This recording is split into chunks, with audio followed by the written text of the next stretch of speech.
지난 시간까지 3번의 강의에 걸쳐 출애굽 사건에 나타난 구원의 즉각성에 대해서 적극적이고 자세한 설명을 해왔습니다. 특별히 앞 제3강에서는 믿음으로 말미암아 구원을 얻는다는 것이 우리의 조건이 아니고 하나님께서 이루시는 하나님의 신비한 방법이라는 것을 상당히 오랜 시간에 걸쳐서 자세하게 설명했는데 다소 이해가 어렵다고 할 분들이 있을 것으로 생각합니다. 그러나 실제로 해도 성서에 있는 어떤 말씀도 쉬운 것은 없습니다.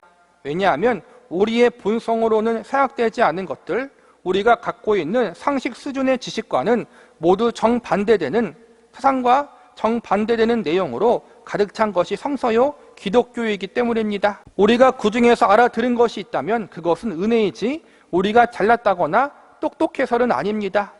꼭 기억해서 노력했는데 아직까지 이해가 안 된다는 것 때문에 낙심하실 필요도 없고 절망할 필요도 없습니다. 기다리면 알게 될 날이 올 것입니다.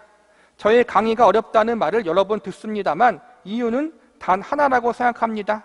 목욕탕 욕조에 물을 받는다고 생각을 해보십시오.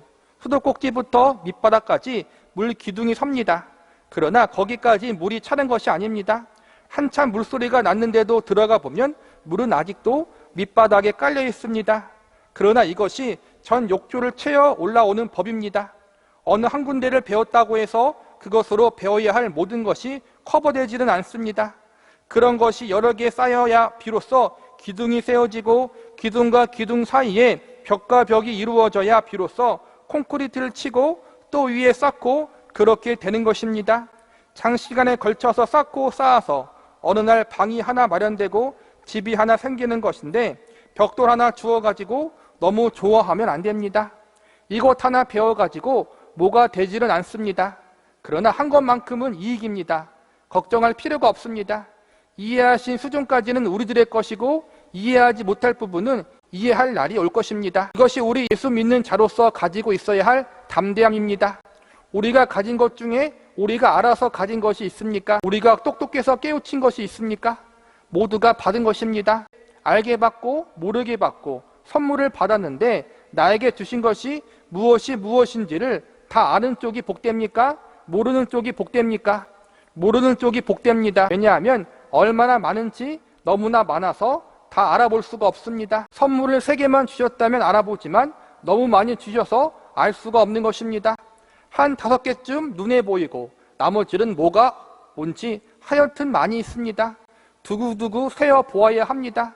이런 배짱으로 남은 2강에도 열심히 읽어 간직해두면 어느 날 깨우치는 날이 쓸 수 있는 날이 있고 감격할 날이 있을 것입니다. 목사지만 사역자지만 평신도와 지금하고 물론 아는 게 다르겠죠? 또 신학교 1학년 차와 제가 이제는 전도사로 있을 때 강도사로 있을 때 또 목사 1년 차와 지금은 다를 거란 말이에요. 그렇죠? 우리가 하나님 말씀을 알면 알을수록 모르는 게 많아요.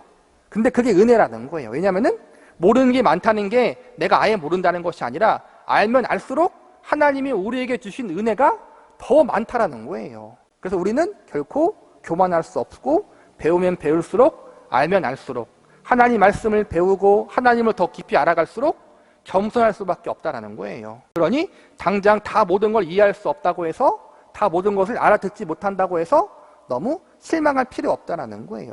우리는 죽을 때까지 하나님 말씀을 배우고 알아가야 하는 자리에 있기 때문에 하나님의 때에 또 우리가 몰랐던 부분, 이해하지 못했던 부분을 더 깊이 알려주실 거예요.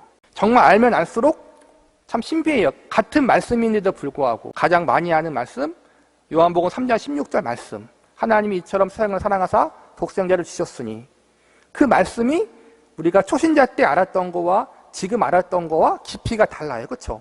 그렇게 하나님이 우리를 이끌어 가신다는 거예요. 출애굽 사건의 즉각성을 지난 강의까지 했습니다. 이제 앞으로 2번 강의에 걸쳐 출애굽 사건이 가지고 있는 과정성을 함께 다뤄보려고 합니다.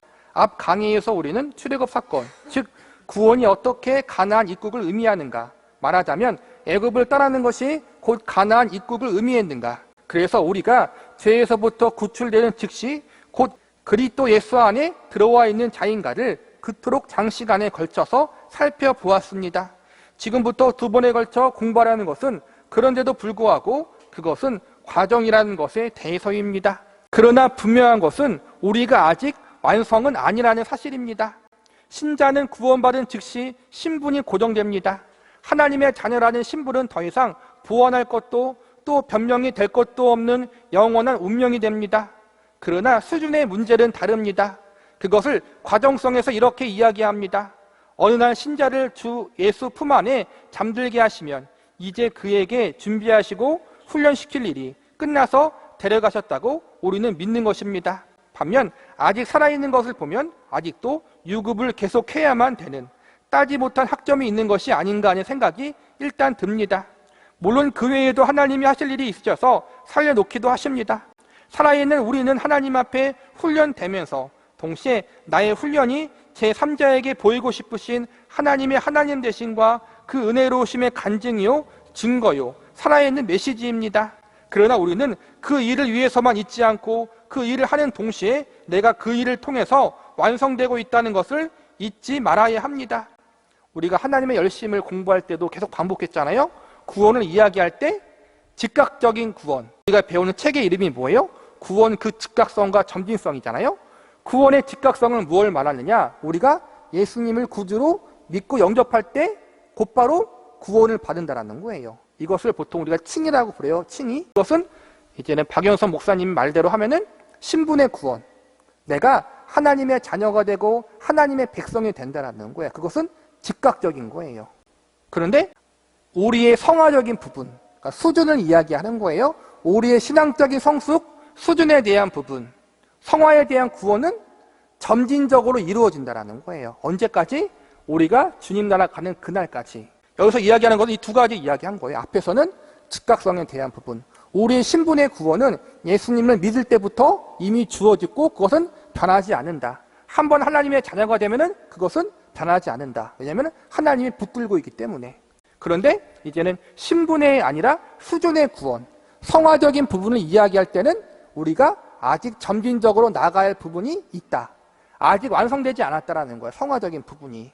하나님이 우리를 구원시킨 것은 우리를 하나님의 자녀와 백성 삼으셔서 천국 가게 하는 것으로 끝나지 않고 우리가 하나님의 형상과 예수 그리스도의 장성한 분량에 이르는 성화된 자리로 이끌기 위해서 그게 구원의 완성이라고 하거든요.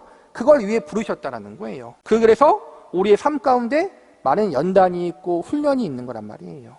이제 출애굽 사건을 과정 속에서 보면 어떻게 되는가? 분명히 출애굽하면 가나안에 들어가는 것이 의도되어 있는 것임에도 불구하고 그 가운데 광야가 필수적으로 있을 수밖에 없다는 것이 현실입니다. 출애굽기 17장 8절 이하의 말씀을 보면 이렇게 되어 있습니다. 때 아멜렉이 이르러 이스라엘과 리비딤에서 싸우니라. 모세가 여호수아에게 이르되 우리를 위하여 사람들을 택하여 나가서 아멜렉과 싸우라. 내일 내가 하나님의 지팡이를 손에 잡고 산 꼭대기에 서리라. 여호수아가 모세의 말대로 행하여 아멜렉과 싸우고 모세와 아론과 훌은 산 꼭대기에 올라가서 모세가 손을 들면 이스라엘이 이기고 손을 내리면 아멜렉이 이기더니 모세의 팔이 피곤함에 그들이 돌을 가져다가 모세 아래에 놓아 그로 그 위 앉게 하고 아론과 훌이 하나는 이 편에 서서 하나는 저 편에서 모세의 손을 붙들어 올렸더니 그 손이 해가 지도록 내려오지 아니한지라. 여호수아가 칼날로 아말렉과 그 백성을 쳐서 파하니라. 여호와께서 모세에게 이르시되 이것을 책에 기록하여 기념하게 하고 여호수아의 귀에 외워 들리라. 내가 아말렉을 도말하여 천하에 기억함이 없게 하리라. 모세가 단을 쌓고 그 이름을 여호와 니시라 하고 가로되 여호와께서 맹세하기를 여호와가 아멜렉으로 더불어 대대로 싸우리라 하셨다 하더라.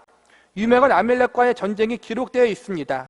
이 전쟁은 기억할 만한 사건입니다. 이 사건이 역사적 사건 이상의 영적인 메시지를 포함하고 있다는 것을 알아야 합니다. 이것 때문에 14절에서 17절에 있는 말씀같이 여호와께서 아멜렉과 더불어 대대로 싸우시겠답니다.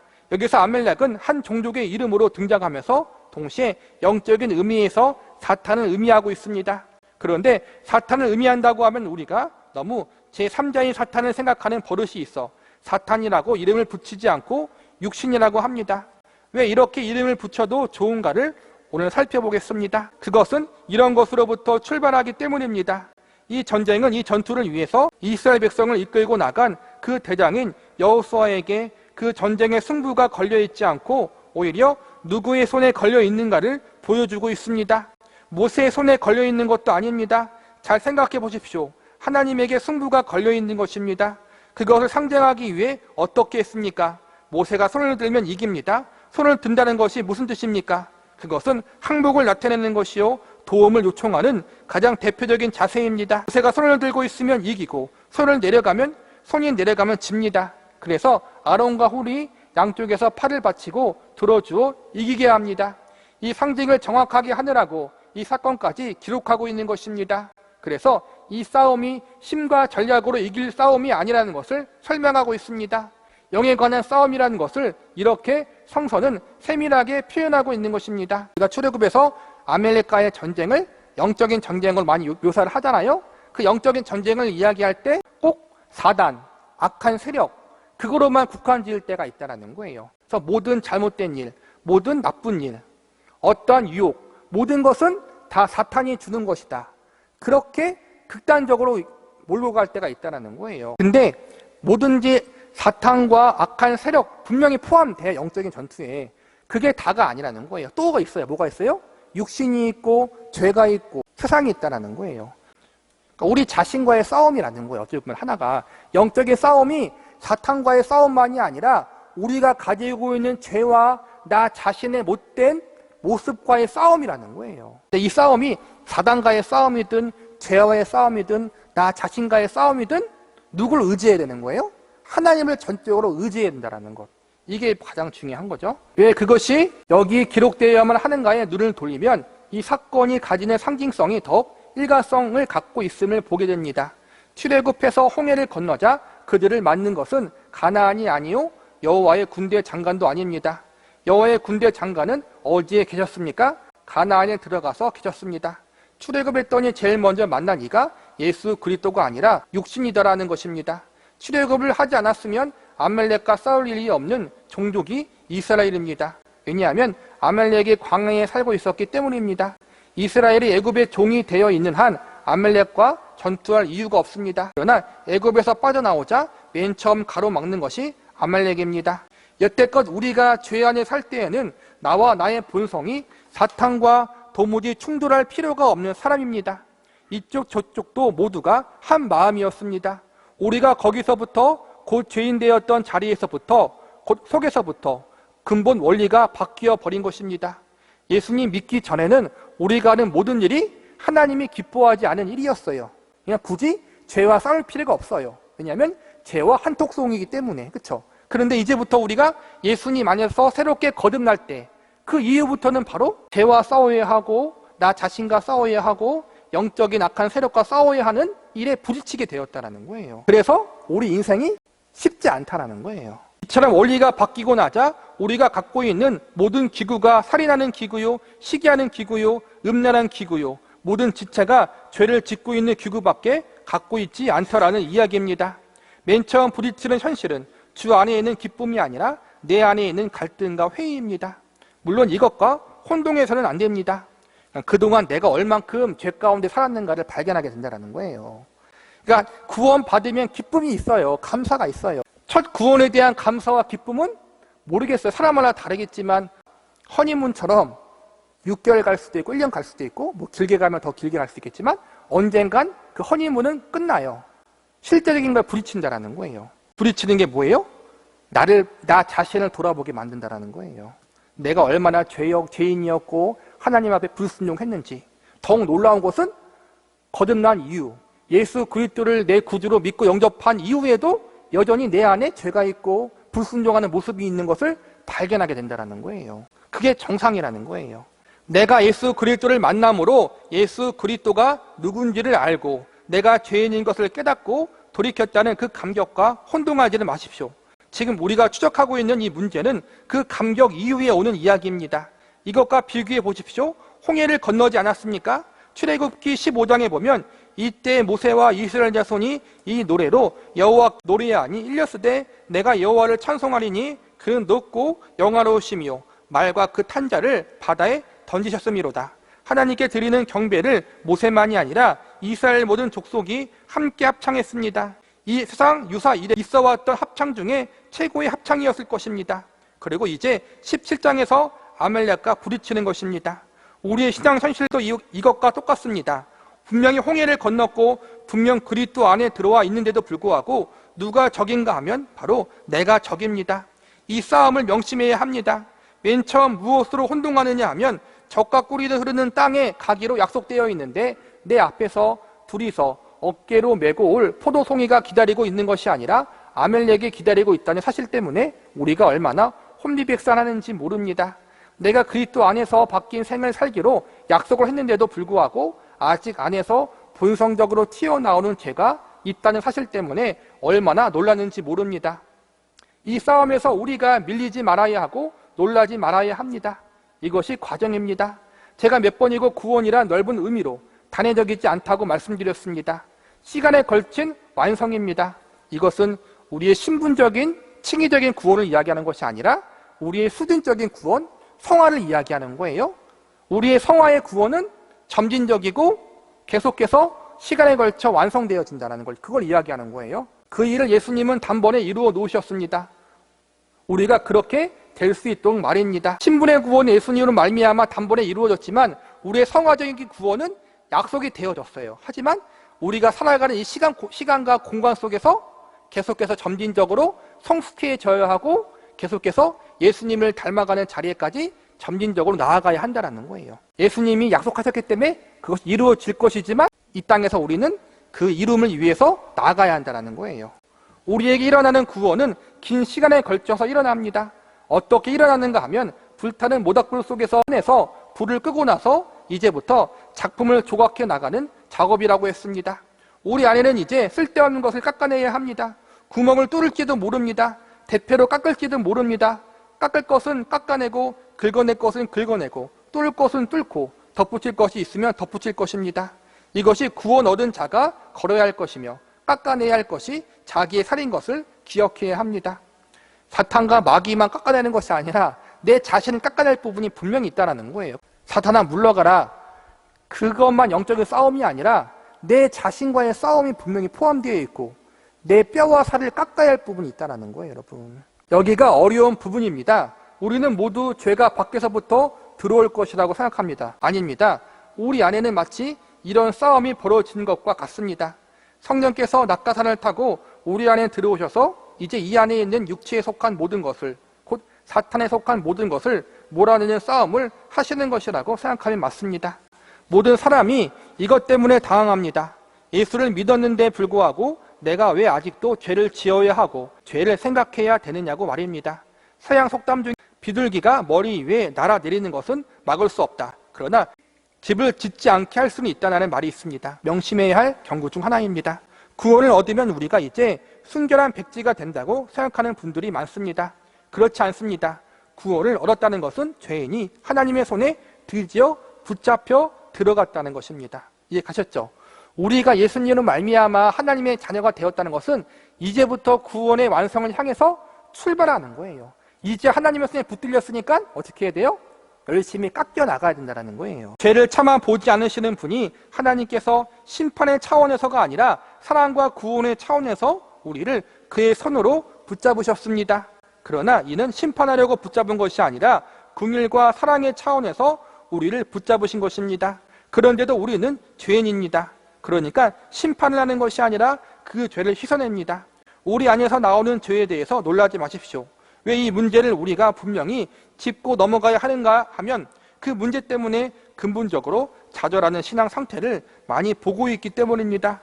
안에서 죄가 나오는 것 때문에 난 갖지 할지 모른다라고 생각합니다. 또 이런 말씀도 할 것입니다. 담배는 인류의 적, 피워서 없애자라는 식으로 죄가 있으면 얼마나 있겠느냐, 있는 대로 다 해보자라고 합니다. 죄도 습관이 붙습니다. 거친 말을 쓰기 시작하면 거칠어지고 양심이 점점 무디어진다는 사실을 알아야 합니다. 왜 성서가 경건을 연습하라고 했는가 하면 경건한 생활을 하는 것이 내적 원리 이상으로 습관이 되도록 하는 것이 인간에게 필요하기 때문입니다. 그래서 습관적으로 교회에 나가는 것도 대단히 중요합니다. 습관이 참 중요하다. 마음에 너무 시들리지 말라는 거예요. 내가 오늘은 하나님을 예배하고 찬양할 기분이 안 난다. 오늘은 주일날 땡땡이다. 이러지 말라는 거예요, 여러분. 우리가 그렇잖아요. 부모님을 사랑하고 싶어 사랑하는 사람이 얼마나 돼요, 여러분. 가족을 사랑하고 싶어 사랑해요? 가족이니까 당연히 사랑해야 한다고 생각하면서 사랑하려고 노력하잖아요. 그렇죠? 근데 그 사랑이, 노력이 습관화가 되면은 자연스럽게 마음이 전달되고 여러 가지 행동으로 전달되는 것처럼 우리의 신앙도 마찬가지라는 거예요. 경건의 신앙을 우리가 연습하는 부분이 필요한 이유가 여기 있다는 거예요. 마음이 가는 대로 하는 것이 아니라 우리의 마음은 가만히 있으면 저절로 하나님이 기뻐하지 않는 것으로 가버려요. 그게 우리의 본능이에요. 그래서 그거와 싸우는 거란 말이에요. 그게 믿음의 선한 싸움이에요, 여러분. 내가 무의식적으로 하고 있다, 곧 습관적으로 하고 있다는 것을 과소평가하지 마십시오. 그것이 습관이 되어서 생각 없이 그 일을 할 만큼 그것이 내 안에 젖어들어와 있다는 것을 알아야 합니다. 이 개념이 없으면 과정에서 무지막지하게 실수합니다. 많은 사람들이 이렇게 이야기합니다. 저는 무의식적으로 습관적으로 교회를 나가고 11조도 내고 헌금도 냅니다. 그런데 저는 왜 뜨거움이 없고 감격도 없는지 모르겠습니다. 그러나 이 사실은 그렇게 하면서 감격하는 사람보다 훨씬 앞선 것일 수 있습니다. 물론 그 의미를 모르고 말하는 사람에게는 해당되지 않습니다만 그것이 나에게 습관이 되게 하는 것을 무의식적으로 하는 사람은 없습니다. 왜냐하면 이것이 태어나면서 가질 수 있는 습관이 아니기 때문입니다.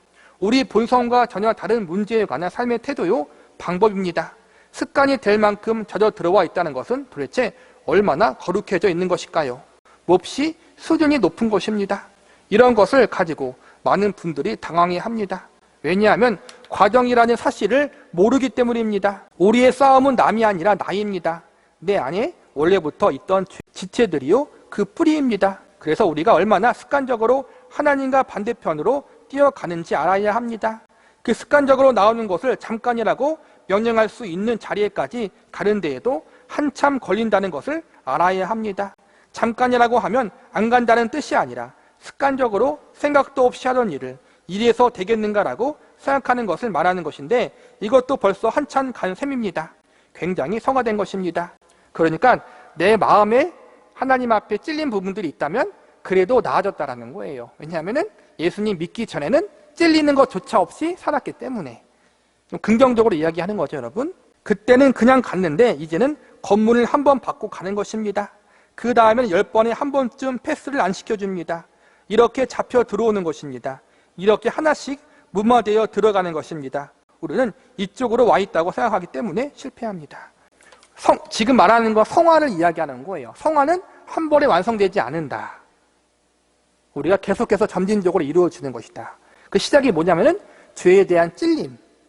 예전에는 그냥 막 살았는데 이제는 하나님이 생각되고 어떠한 일을 할 때 하나님 앞에 죄송하고 그런 부분들이 하나씩 나아가면서 이제는 내가 10번 넘어졌다면 이제는 한 번은 일어설 수 있고 또 시간이 지나서 10번 넘어졌지만 이제는 2번 일어설 수 있고 그렇게 우리가 점진적으로 성화를 향해서 구원의 완성을 향해서 나아가는 과정 가운데 있다는 거예요. 하나님이 우리를 지금 이 과정 가운데 있다는 거예요. 그러므로 지금 단번에 뭐가 되지 않았다라고 너무 낙심하지 말라는 거예요. 물론 이것을 악용하면 안 돼요. 그렇죠? 나는 아직 그러니까 아직 더 죄를 짓겠다. 그렇게 하면 합리화시키면 안 되고 이것은 뭐예요?